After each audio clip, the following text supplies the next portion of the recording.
La congiurazione des idiots est un livre d'Armando Galdiglione de 1992. C'est dans l'élaboration théorique, les témoignages civils autour de l'affaire de la parole, autour de l'affaire contre la parole, c'est-à-dire de l'acquisition laïciste qui a été montée au commencement de sa pratique publique en 1973. Nous sommes à la lecture numéro 33. Nous sommes à page 123 et c'est le chapitre Le Gourou, le château de Sade, le populisme, narration de Raffaello. Il y a des acteurs, plusieurs acteurs qui sont des narrateurs de cette conjuration des idiots.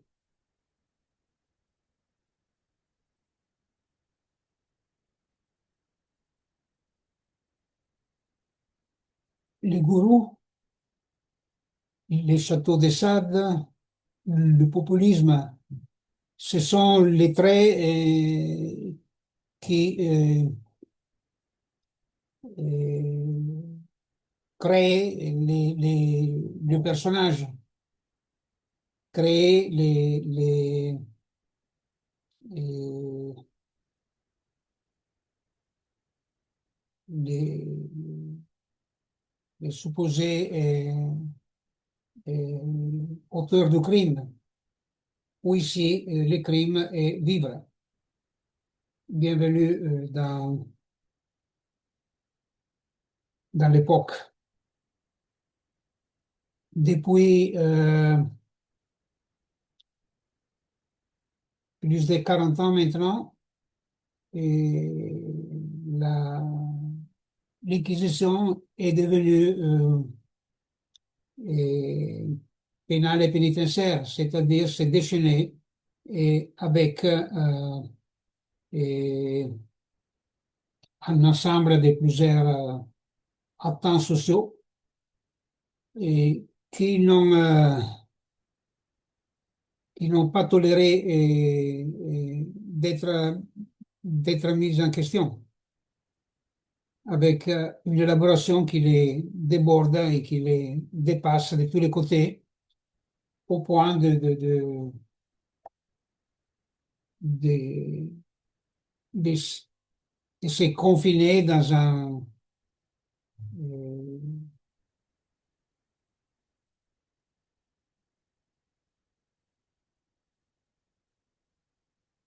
dans la langue fondamentale, c'est caché derrière le langage ordinaire, avec des images qui sont celles que je viens de,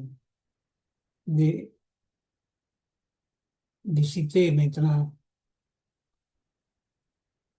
Parmi les interventions, voici, je vais lire ces passages.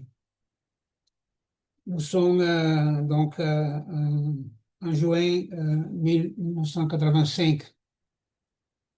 C'est dans la construction de l'attaque et c'est en 86 que démarre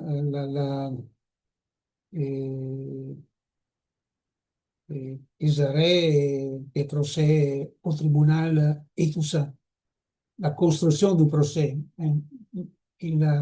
Or, voilà, un hebdomadaire alors d'orientation communiste dédié à Sèvres, ici Verdignone,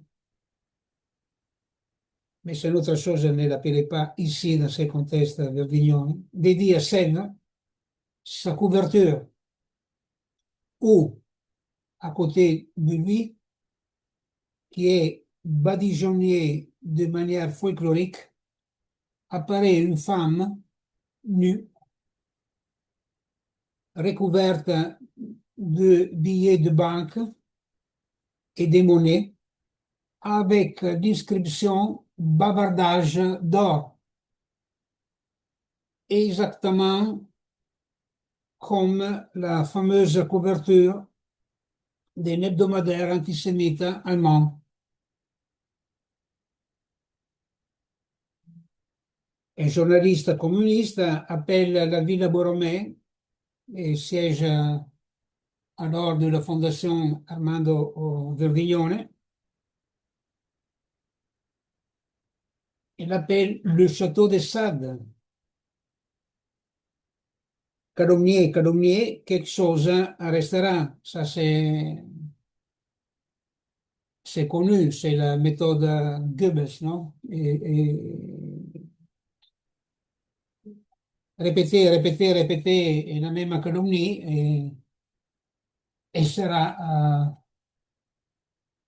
un certain moment et fera office de vérité sociale. Et fait office pour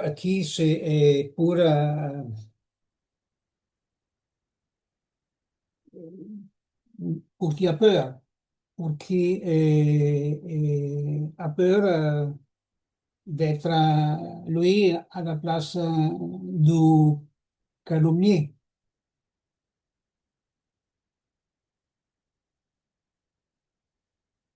Ici, les mots de l'analyste restent l'affaire de la parole.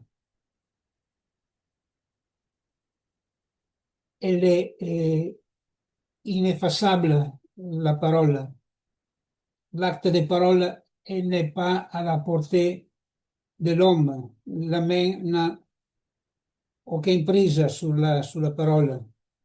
La main de l'homme sans sa question, sans la question intellectuelle, la question homme. Et c'est à ce moment-là, il écrit ici que intervient ce mot gourou, l'autre nom du sorcier. En latin, est gravis, au sens physique et moral, qui pèse, qui a du poids. Et Brutus prévient la dichotomie. Gravis Brutus désigne l'autorité sociale. Depuis le commencement, en 73, il y a, c'était mûri dans sa formation aussi en psychanalyse, l'autorité a une élaboration, elle est une constante de l'élaboration, et cette autorité elle n'est pas quelque chose qui se balade parmi les gens, c'est cette sorte d'anthropologie de l'autorité, qui a autorité, qui n'a pas autorité, il faudrait l'avoir, on peut l'avoir, on peut pas l'avoir. Toute cette modalité autour de la volonté sont ratées parce que les propriétés sont propriétés de la parole, ne sont pas des propriétés à portée de l'humain euh, comme c'est nommé une revue il y a plus de 30 ans en France, était la main de singe. Et oui, comme c'est l'homme était une singe. Et donc, c'est autour de cette affaire de la parole que les livres même est la dissipation de la croyance dans la conjuration des idiots. Ça, c'est même la façon de la narration. Elle a aucune démarche d'une une chronique réalistique de quelque chose de freiné, de confiné, et pour éviter quoi? Pour éviter les effets de la parole. Donc, bien que et- et- il a, il y a les acteurs, même parmi ceux qui se sont trouvés à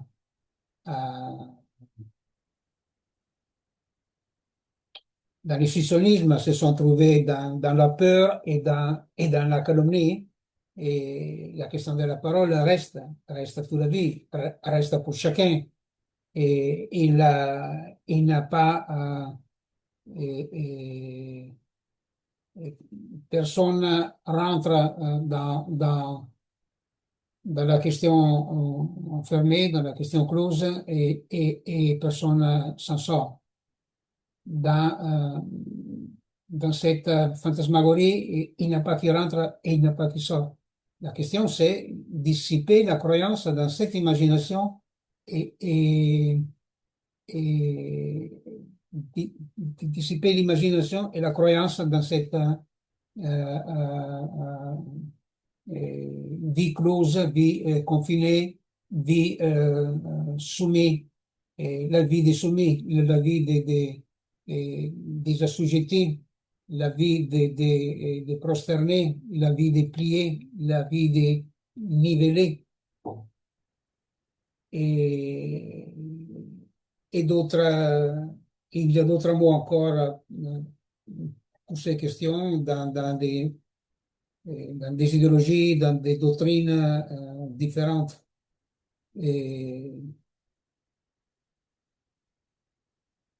sujet, il faut oser le dire, sujet dans, et dans la langue islamique et musulman, musulmane, parce qu'il est soumis.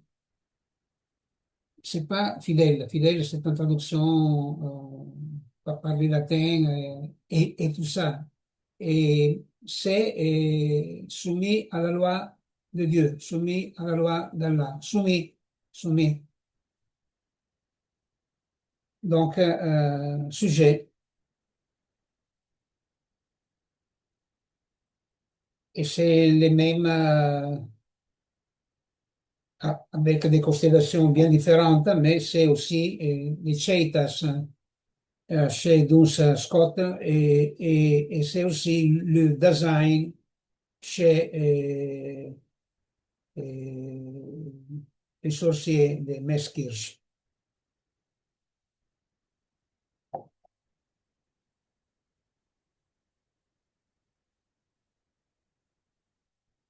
Et donc, nous avons avec cette attaque que tout devient double. Même, alors, nous avons, et je l'ai presque dit, nous avons qui a l'autorité, qui ne l'a pas. Et il y a aussi qui a du poids et qui ne l'a pas. Il y a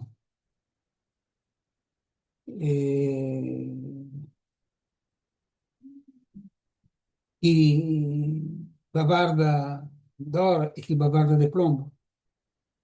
C'est tout, c'est tout doublé. L'autorité est double.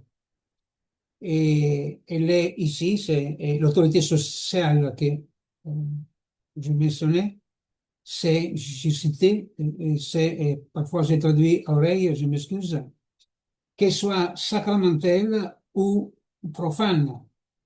Encore une fois, le double. Et la démonologie, ici, la démonologie inquisitoriale distingue faux gourou et vrai gourou. C'est homo duplex dans tout, dans tout. Et dans ces cas, dans le cas de Sèvres, écrit faux gourou. Et donc, les bons gourous, ce sont les inquisiteurs mêmes, ce sont les experts mêmes, ce sont ce qu'il appelle les psychopompes, donc les, les passeurs des âmes à l'enfer, la pompa, une pompa magna, un pompe infernale, ouais.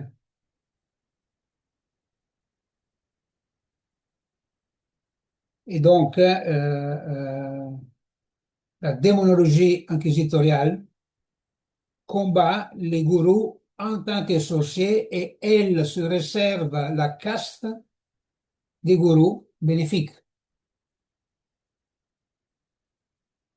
où il y a le double, il y a l'escamotage impossible de l'originaire. Pourquoi impossible? On a assassiné non seulement Giordano Bruno, Christ et d'autres. Et les guerres, qu'est-ce qu'ils font? Certains, certains partis de l'administration, certains partis donc des doctrines managériales aujourd'hui et les plus connus, apparemment plus clairs, et doctrines religieuses et doctrines militaires. Combien d'assassinats sous cette doctrine pèse très lourd. Mais pour les experts, c'est c'est la source du capital substantiel et mental. C'est le ratage de la vie, parce que c'est ça contenter de... oui, c'est c'est contenter. C'est euh,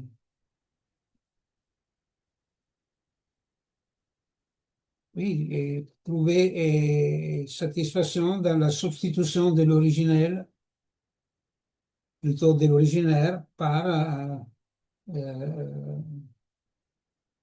par une reproduction économique du modèle qui est déjà à la tâche des modèles. Le modèle est déjà à la place de ce qui n'a pas le modèle, c'est-à-dire l'originaire. L'acte de parole est originaire.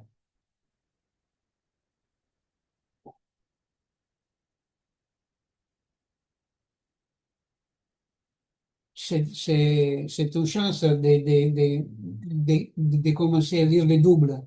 Cette lecture, vous l'avez que dans l'élaboration d'Armando Verdillon. C'est une constante. Alors, nous appelons à la barre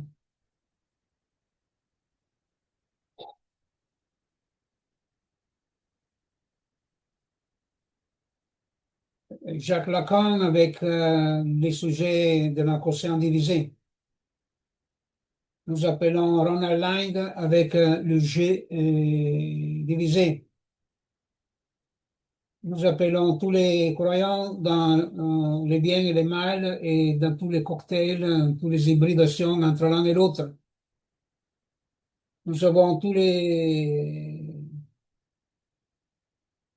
je sais pas comment l'appeler, les imaginatifs et les croyants de l'arbre double. Pas l'arbre de vie, mais l'arbre de la connaissance du bien et du mal. Et donc, c'est un escamotage de l'arbre de vie. C'est une chose de rien. Mais parmi les plus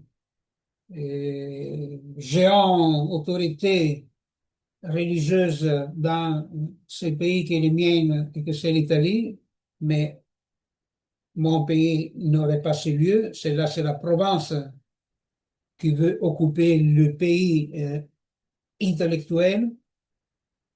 Eh bien, cette autorité, quand elle élabore la question de l'arbre, elle, elle glisse, elle ne voit pas, elle n'écoute pas, elle n'attend pas, elle n'est pas dans son paysage, l'arbre de vie, et ça commence l'exégèse de l'arbre, de la connaissance, du bien et du mal, comme si c'était l'arbre de vie. Non, a raison. Thomas Mann a l'appelé arbre de mort ou arbre de la mort et pas l'arbre de la vie. Cela dans les quatre romans autour de Joseph.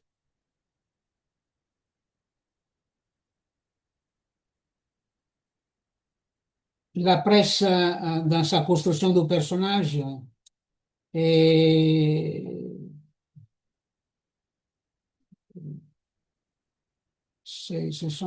c'est toujours de cette façon. Alors là, il attaque comme juif. À force de l'attaquer comme juif,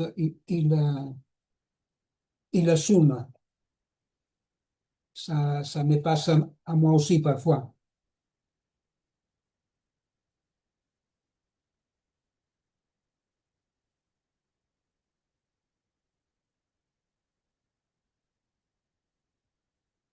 Et les journalistes annotent les cheveux empestés et il écrit: Avez-vous jeté un coup d'œil au dossier? C'est la narration de Raffaello. C'est Raffaello, c'est cet acteur qui parle. C'est dans les détachements. C'est le cas, bien que là ça semble pénal, c'est le cas de qualité Armando Verdiglione. Ce n'est pas le cas pénal, parce que ce n'est pas néanmoins comment ça s'appelle en français, une erreur de justice. Non, c'est une acquisition. C'est pas une faute. C'est pas quelqu'un sans savoir a fait une faute. C'est pas un malentendu. C'est un projet et un programme d'assassinat de l'innocence de la vie qui s'est très répandu, beaucoup plus de ce que les énergumènes dits normaux peuvent penser. Dans les dossiers de presse, voilà, Raffaello cite Sève empeste tout le monde, nouveau untore, le semeur de peste. Mais il a les mots unto, non? Et Christos, c'est c'est lui qui a reçu l'huile de Dieu, non? Il est huilé.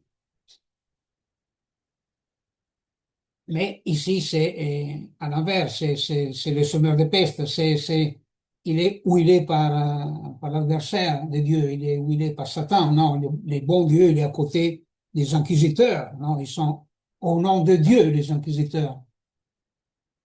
Et donc, dans ce dossier, nouvelle diffusion de la peste par les prageaux, seraient les sorciers, les magiciens, l'hypnotisateur, que même pour, on l'avait trouvé dans l'autre lecture, que pour personne interposée, il pourrait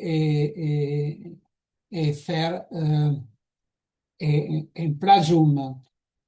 Il n'emploie pas le mot plagiat parce que plagiat a désormais une autre signification en français, c'est les plagiats littéraires surtout, donc ça serait pas, c'est pas sa question. Là, c'est plus proche la question de la machine à influencer de Victor Tosca, c'est-à-dire c'est une induction indirecte, sous-jacente, hypostatique, qui est un mécanisme qu'on ne connaît pas, qu'on ne maîtrise pas nous, mais nous sommes ciblés par cela, et lui serait en condition de faire ce ciblage.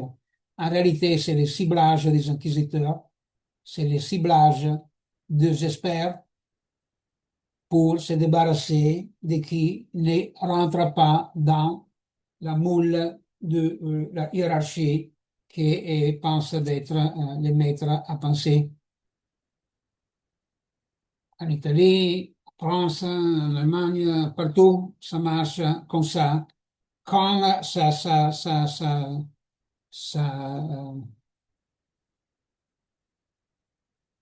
quand ça dépasse poids de tolérance, peut-être que j'ai traduit à oreille.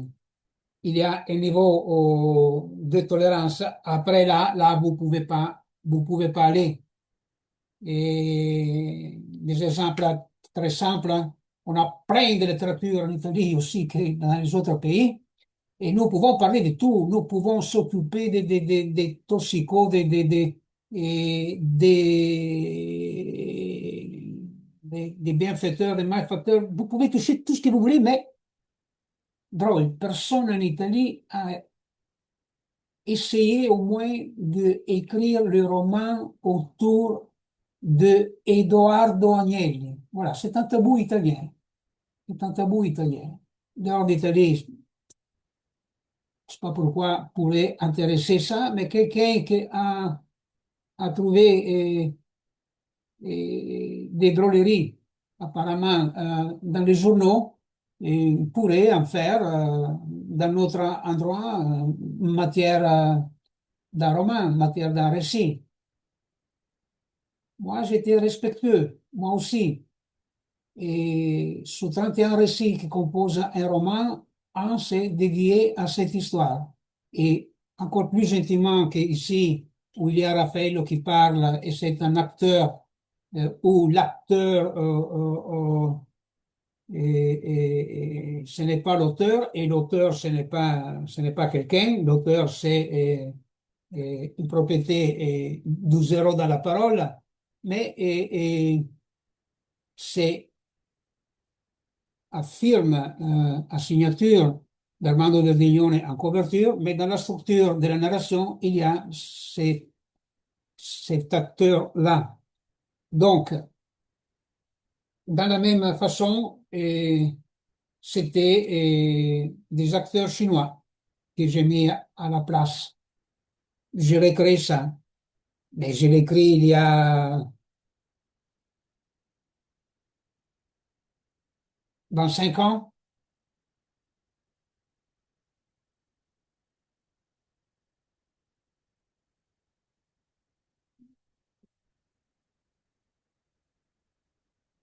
Et donc, et c'est l'envers, c'est-à-dire comment entendre comment ça marche la nomenclature qui a le pouvoir de vie et de mort.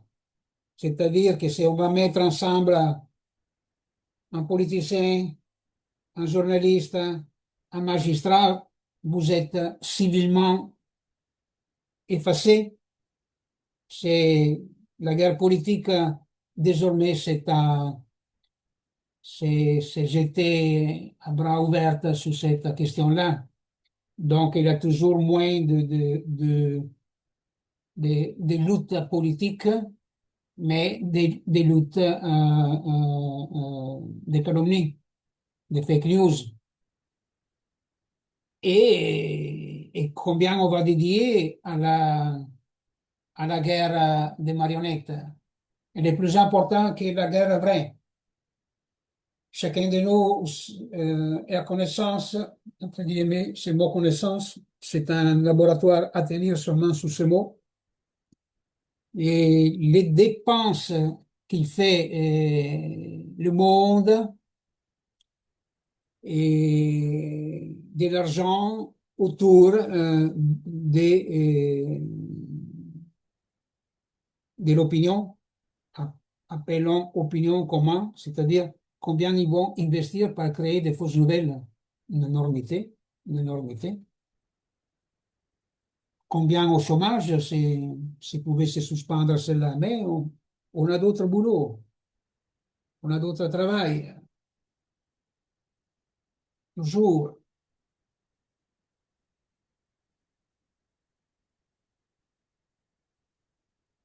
Et quel est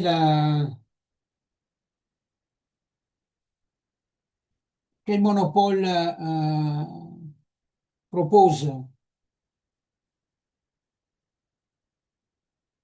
les cercles restreints experts et d'inquisiteurs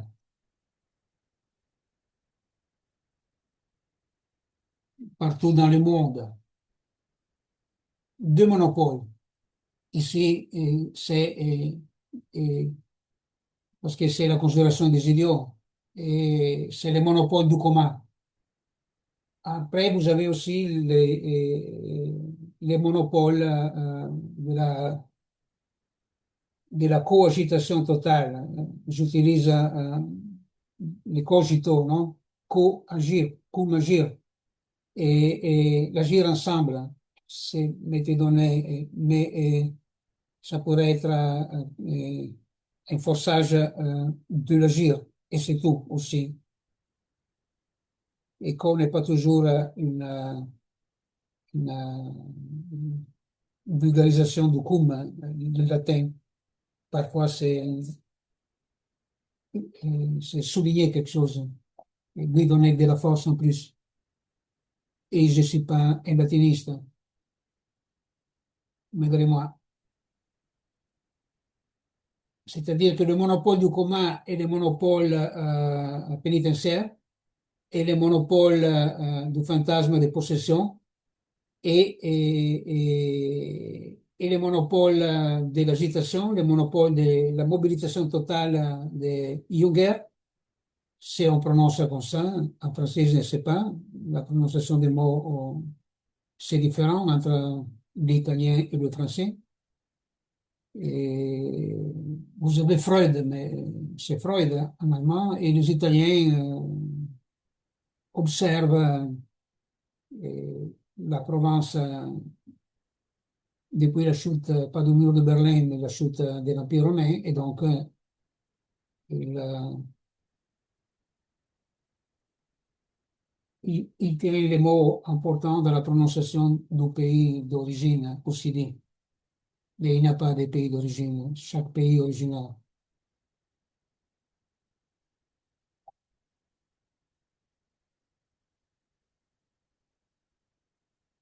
Et donc nous avons que l'autre, c'est le monopole du fantasme de maîtrise.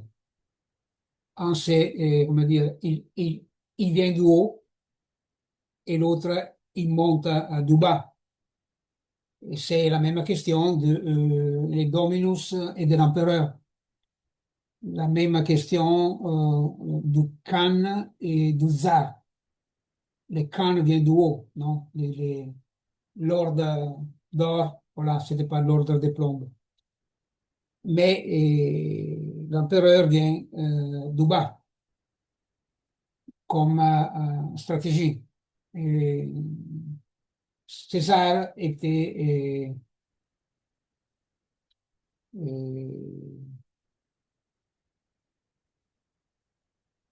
un tribun, un tribuno del popolo, je n'ai pas la traduction à disposition. C'est-à-dire, il n'avait pas du Sénat, même s'il pouvait le faire, mais c'est ce qu'ils font presque toutes les démocraties.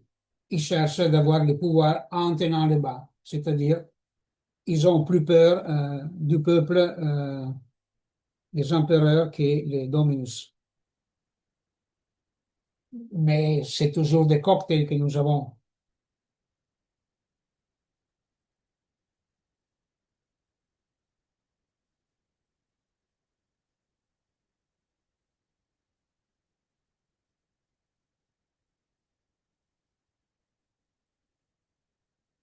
Les, la, la fresque, en bref, tout faux, tout laid, tout méchant, tout fange, tout atteint de plagiat. Les soupçons inquisitoriaux et la raison inquisitoriale. C'est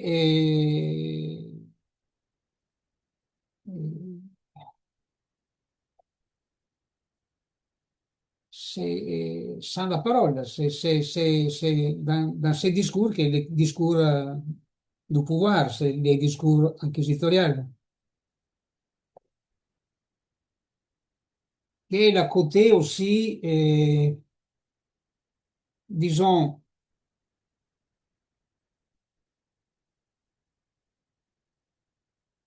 les soupçons, qui est déjà la peine, les soupçons est dicté par, on vient de le dire, est dicté par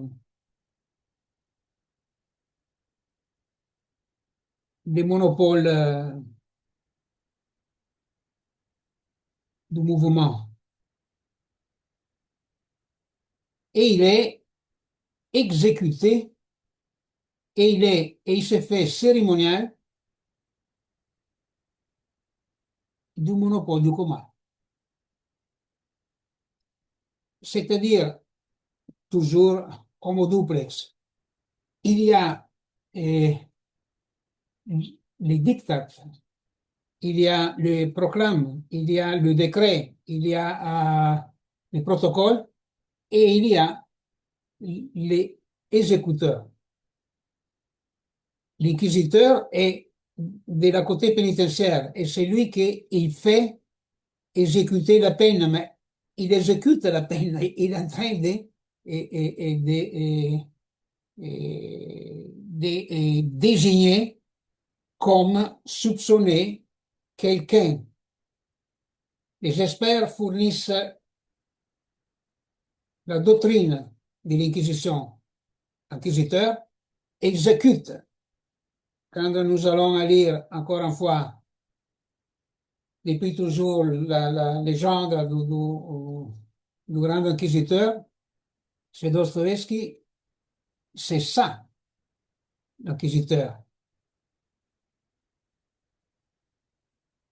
Les baisers qu'il reçoit du Christ, hein, de celui qui est là dans cette position, c'est en tant que, entre guillemets, tu ne sais pas qu'est-ce que tu es en train de faire. Ça, c'est l'esclave. L'inquisiteur est l'esclave de soi-même. L'expert est le patron de soi-même. Il a la maîtrise de soi. Dans l'alternance et dans l'alternative, c'est le même personnage, homo duplex, c'est-à-dire euh,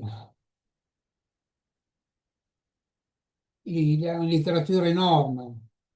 Quelqu'un un jour m'a raconté dans des histoires arabes de ce grand combattant qu'il a, à coup d'épée, 20 et 30 personnes en face de lui dans les conflits de la charcuterie tout faite, tout prêt, et j'ai anticipé mon interlocuteur.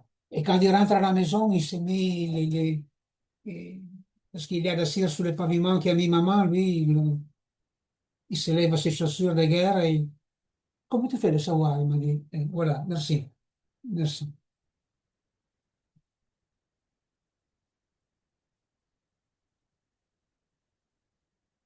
Ben, j'ai les autres questions. Comment font des millions de personnes à croire encore, et pas seulement dans le monde islamique, que le protocole de Salva-de-Sion, c'est c'est une énorme dans, dans les mauvais effets et des fake news. Cioè, quelqu'un lit un texte et n'arrive pas à entendre c'est là une littérature avec autour de ça et n'arrive pas à comprendre c'est et- à mes amis de Lacan, vous arrivez un texte dit de Lacan et dit de Lacan et vous êtes en condition au moins d'essayer de dire si c'est vrai que c'est lui, si c'est pas lui, même si évidemment, ça doit être un texte que jusqu'à maintenant, personne n'a lu. Parce que là, autrement, c'est trop facile pour qu'il lit vraiment. Mais arrive un texte, on a retrouvé un texte de Lacan. Et un bon lecteur de Lacan, et même un moyen lecteur, il est déjà en condition de dire ou d'avoir au moins des soupçons dans le cas que n'est pas un texte véritable de Lacan. C'est pas facile. Les débats est encore arrimé à, avant la disparition de Lacan, non? Les dernières lettres, l'autre école, est écrite par qui? La lettre à Le Monde est écrite par qui? Arriveront les scribes dans les siècles à venir, dans les millénaires à venir, et ils créeront, comme il y a les pseudo Longino et tout ça, il y aura les pseudo-Lacan. C'est-à-dire, c'est pas ceci, c'est pas cela, mais il y a aussi ça. Et nous lisons les énoncés. Mais en lisant les énoncés, il y a l'essentiel. Soit qu'il ne soit pas, parce que il n'y a pas ça. Nous avons les effets de la lecture du mythe de Christ et pas de la lecture de l'archéologie de la vie véritable de Christ que personne n'a réussi à définir. Et il n'a pas levé les doutes, néanmoins, les deux volumes sur l'invention de Christ par Bernard Dubourg, publié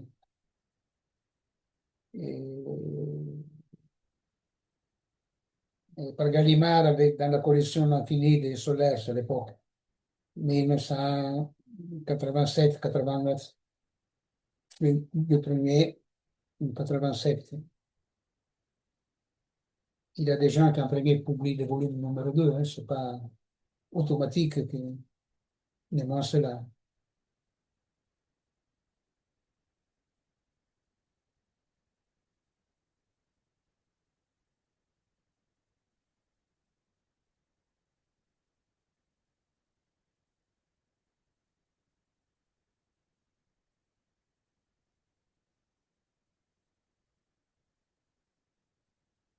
Et donc ici, c'est la question, ça conclut avec la question du peuple, non? C'est quoi?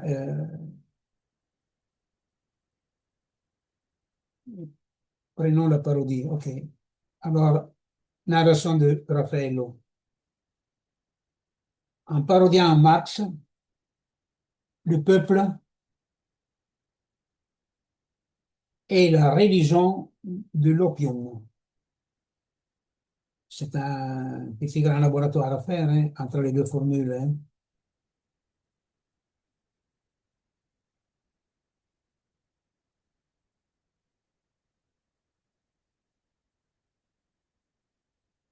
L'omerta réalisée sur les territoires naturels et nationaux.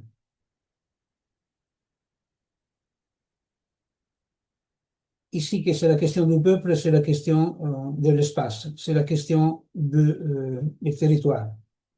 Territoire naturel.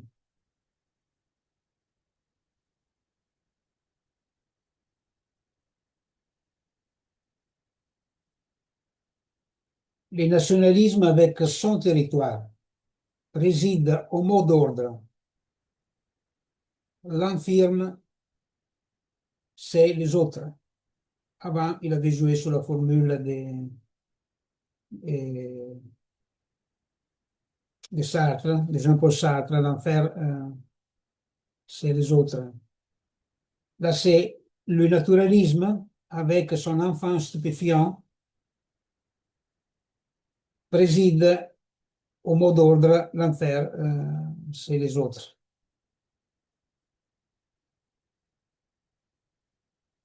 Pour ce qui concerne le populisme, avec sa Provence, toujours un lieu, toujours mais, constellation voisine, mais il a bien, il a bien des statuts différents. Le naturalisme, ici, ça commence à se spécifier dans leurs différences. Hein. Le naturalisme du territoire et de la Provence. Le populisme, avec sa Provence, préside au mot d'ordre lanterne, c'est les autres. Évidemment, c'est joué aussi par homophonie, mais et c'est comme ça l'adjacence, la, la, la, l'impossible fabrique de lapsus. Ce sont autour les équivoques. ce sont autour de l'adjacence, c'est-à-dire selon logique, les deux mots n'ont rien à voir ensemble, mais en parlant un, il vient à la place de l'autre. Et il vient pour des voisinages qui ne sont pas topologiques, ils sont plutôt linguistiques, mais même ils ne sont pas, le voisinage n'est pas un voisinage.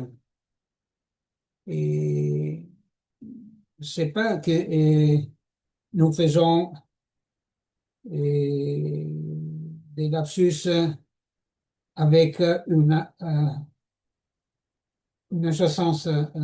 adjacence linguistique, mais aussi par une énorme différence, mais qui va à la même place. Et parfois même sans la présomption de similarité acoustique des deux les scènes. Ce sont des détails qui sont importants. Ici, pour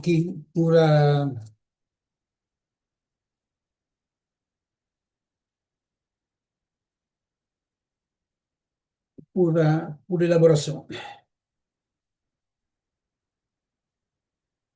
Dans la prochaine lecture, la 34 sera OA. Et maintenant, je ne me rappelle pas. A, c'est nom et prénom un attente sociale. Dites Olivares attrappa fantomi. C'est presque italien. C'est c'est déjà compréhensible. En français, attraper. Fantôme, fantasme.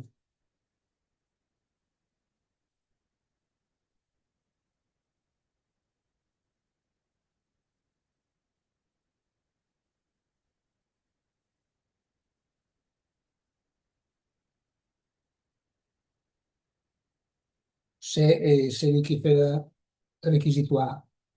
Le programme génétique, la tenaille, ça c'est les textes autour de la tenaille. C'est un, comme à chaque chapitre, c'est très dense et très intéressant. Bien qu'ici, il y a la narration aussi. C'est un roman et donc il renseigne bien sur beaucoup de questions que quelqu'un peut lire même sans avoir aucun élément de ces questions.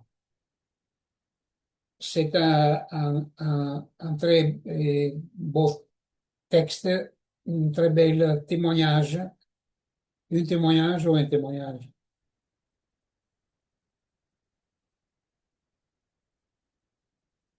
Nous n'avons pas les mêmes féminins et pas les mêmes masculins dans la langue. Et oui, c'est une occasion de se poser bien des questions. Ici dedans, il y a la nef des fous, il y a des marteaux de sorcières, il y a les interrogatoires de Giordano Bruno, il y a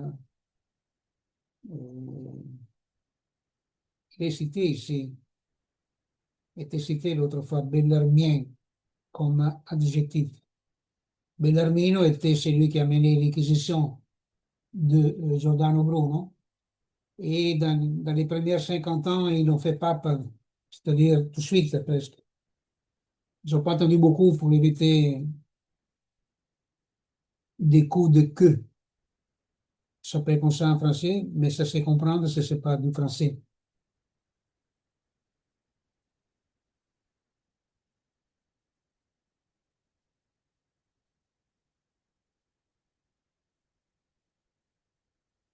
À la prochaine lecture. Merci.